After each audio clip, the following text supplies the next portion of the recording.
I do a News 6 investigation. This holiday season, the Federal Aviation Administration says as many as 1 million drones could be purchased as gifts, and that has some in the government concerned. When flown safely, unmanned aerial vehicles or drones can be fun. They can also put you or your family in danger. Now, back in September, a drone crashed into the football stadium at the University of Kentucky shortly before kickoff. No one was hurt. And just 2 days before that, a drone flew over the U.S. Open tennis tournament in New York. It broke apart and slammed into some empty seating during the tennis match. In both cases, prosecutors charged the drone operators with crimes. As News 6 investigator Mike DeForest explains, the rules for flying a drone are constantly changing, with new regulations possibly announced later this week.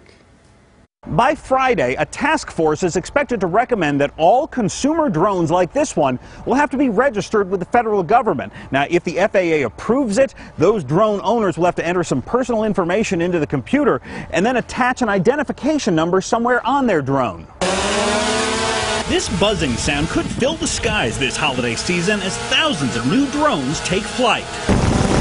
Unfortunately, not everyone behind the controls will know how to operate them safely. A 12-year-old kid can go out, buy one of these things, and fly the same system with virtually no rules. Alexander Carson is chief executive of Skyview HD, one of the first companies granted FAA approval to fly drones for commercial purposes. It's not a toy. As much as everybody wants to think they are, they're not toys. When Skyview HD uses a drone to inspect a dam or check out the upper reaches of a cell phone tower, the FAA requires it to be operated by a licensed airplane pilot like Carson.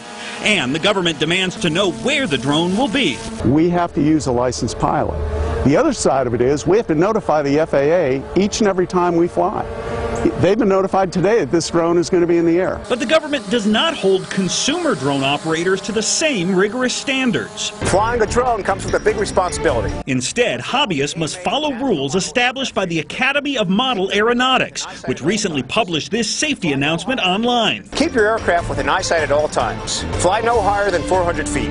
Never fly within 25 feet or over people or vehicles. If I had a 12-year-old child, I would want to be with that child when they flew it for a while. Attorney Philip Stiles specializes in drone law.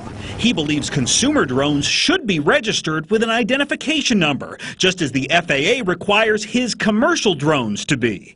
That will make it easier to track down drone operators who break the rules, such as this teen who made unauthorized and potentially illegal flights over Walt Disney World and Universal Studios earlier this year and then posted the videos on YouTube. It's the same as driving a car. If you're responsible with it, you should be able to do it all the time. If you're irresponsible, you should pay a price. Stiles says consumers may be unaware of Florida's new law that prohibits drones from invading someone's privacy by conducting surveillance over private property. You can sue for damages, and if you prevail, you can collect attorney's fees on that. And some new drone users may not realize it's illegal to fly drones within 5 miles of an airport. My concern is that somebody's going to fly one up really high and actually hit an airplane. People receiving drones over the holidays may think they can use it for work, say a realtor wanting to get some beauty shots of a property they're selling, or even a roofer who wants to get some overhead views before climbing up on a ladder. Well, if you benefit in any way financially, even indirectly, that's considered a commercial use of the drone. That has an entirely different set of rules. Mike DeForest, News 6. Interesting stuff that's constantly changing. If you or a member of your family are planning to get a drone, there are some important rules you need to know. We posted some helpful information about drone use on our News 6 Facebook page.